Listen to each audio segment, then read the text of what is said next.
राधे कृष्ण राधे कृष्ण।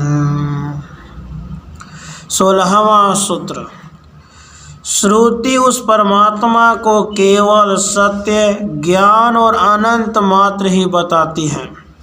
वहाँ सगुण वाचक शब्दों का प्रयोग नहीं है। श्रुति उस परमात्मा को केवल सत्य, ज्ञान और अनंत मात्र ही बताती है। वहाँ सगुण वाचक शब्दों का प्रयोग नहीं है। तैत्तिरीय उपनिषद में ब्रह्म को सत्य, ज्ञान और अनंत स्वरूप वाला कहा गया है, इसलिए उसे दोनों लक्षणों वाला नहीं माना जा सकता। इस शंका का समाधान अगले सूत्र में किया गया है। 17वां सूत्र। उक्त कथन के अनंतर श्रुति उसी को अनेक रूप वाला भी दिखाती है। इसके सिवा स्मृति में भी उसके सगुण स्वरूप का वर्णन आया है। उक्त कथन के अनंतर श्रुति उसी को अनेक रूप वाला भी दिखाती है। इसके सिवा स्मृति में भी उसके सगुण स्वरूप का वर्णन आया है। तैत्तिरीय उपनिषद में जहाँ पर ब्रह्म को सत्य, ज्ञान और अनंत बताया है, वहीं उसे हृदय में स्थित भी बताया है और उसी से समस्त जगत की उत्पत्ति भी बताई गई है। इसी उपनिषद में बताया गया है कि वह रस स्वरूप एवं आनंद देने वाला है और सबका संचालक है। इसी प्रकार स्मृति अर्थात गीता में उसके दोनों स्वरूपों का वर्णन है। इस प्रकार अनेक स्मृति ग्रंथों में भी भगवान के सगुण रूप का वर्णन है। इससे सिद्ध होता है कि परब्रह्म दोनों लक्षणों वाला है। 18वां सूत्र। और इसलिए अर्थात उस परमेश्वर का उभय रूप स्वाभाविक है। यह सिद्ध करने के लिए ही सूर्य आदि के प्रतिबिंब की भांति उपमा दी गई है। और इसीलिए अर्थात उस परमेश्वर का उभय रूप स्वाभाविक है। यह सिद्ध करने के लिए ही सूर्य आदि के प्रतिबिंब की भांति उपमा दी गई है। ब्रह्म बिंदु उपनिषद में कहा गया है कि सब भूतों का आत्मा परब्रह्म परमेश्वर है, फिर भी वह भिन्न भिन्न प्राणियों में स्थित है। अतः जल में पड़े चंद्रमा के प्रतिबिंब की भांति वह एक ही अनेक रूप में दिखता है। इसमें यह दिखाया गया है कि सगुण और निर्गुण ब्रह्म भिन्न भिन्न नहीं, एक ही हैं, तथापि प्रत्येक जीवात्मा में अलग अलग दिखाई दे रहा है। गीता में भी कहा है वह परमात्मा विभाग रहित है, तो भी विभक्त की भांति सब प्राणियों में स्थित है। यही उसकी विचित्र महिमा है। 19वां सूत्र। किंतु जल में स्थित चंद्रमा की भांति परमात्मा का ग्रहण न होने के कारण उस परमेश्वर को सर्वथा वैसा नहीं समझना चाहिए। किंतु जल में स्थित चंद्रमा की भांति परमात्मा का ग्रहण न होने के कारण उस परमेश्वर को सर्वथा वैसा नहीं समझना चाहिए।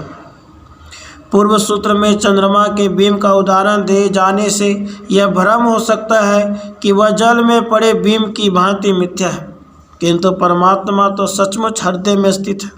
इसलिए चंद्रमा के बिंब की भांति परमेश्वर की स्थिति नहीं है। चंद्रमा के बिंब का उदाहरण एक ही नाना रूपों में दिखाई देता है, इसके लिए दिया गया है कि वह एक होते हुए भी अलग अलग प्राणियों में स्थित है। 20वां सूत्र। शरीर के भीतर स्थित होने के कारण शरीर की भांति परमात्मा के बढ़ने घटने वाला होने के कारण संभावना होती है। अतः उसे निषेध में परमात्मा और चंद्र प्रतिबिंब इन दोनों की समानता, इसलिए इस प्रकार का दृष्टांत दिया गया है। शरीर के भीतर स्थित होने के कारण शरीर की भांति परमात्मा के बढ़ने घटने वाला होने की संभावना होती है। अतः उसे निषेध में परमात्मा और चंद्र प्रतिबिंब इन दोनों की समानता है, इसलिए शरीर का दृष्टांत दिया गया है। शरीर के भीतर स्थित मानने से यह शंका हो सकती है कि वह भी शरीर के साथ घटता बढ़ता होगा। इस शंका का निवारण हेतु ऊपर जल में चंद्रमा के बिंब का उदाहरण दिया है कि जिस प्रकार जल के घटने बढ़ने से चंद्रमा का बिंब अस्पृश्य रहता है, उसी प्रकार शरीर में रहता हुआ भी वह उससे निर्लिप्त रहता है। 16वां सूत्र। श्रुति उस परमात्मा को केवल सत्य, ज्ञान और अनंत मात्र ही बताती है, वहाँ सगुणवाचक शब्दों का प्रयोग नहीं है। 17वां सूत्र। उक्त कथन के अनंतर श्रुति उसी को अनेक रूप वाला भी दिखाती है, इसके सिवा स्मृति में भी उसके सगुण स्वरूप का वर्णन आया है। 18वां सूत्र।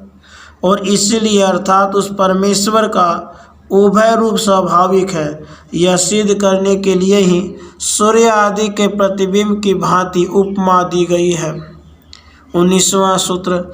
किंतु जल में स्थित चंद्रमा की भांति परमात्मा ग्रह न होने के कारण उस परमेश्वर को सर्वथा वैसा नहीं समझना चाहिए।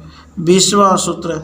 शरीर के भीतर स्थित होने के कारण शरीर की भांति परमात्मा के बढ़ने घटने वाला होने की संभावना होती है, अतः उसे निषेध में परमात्मा और चंद्र प्रतिबिंब इन दोनों की समानता है, इसलिए इस प्रकार का दृष्टांत दिया गया है।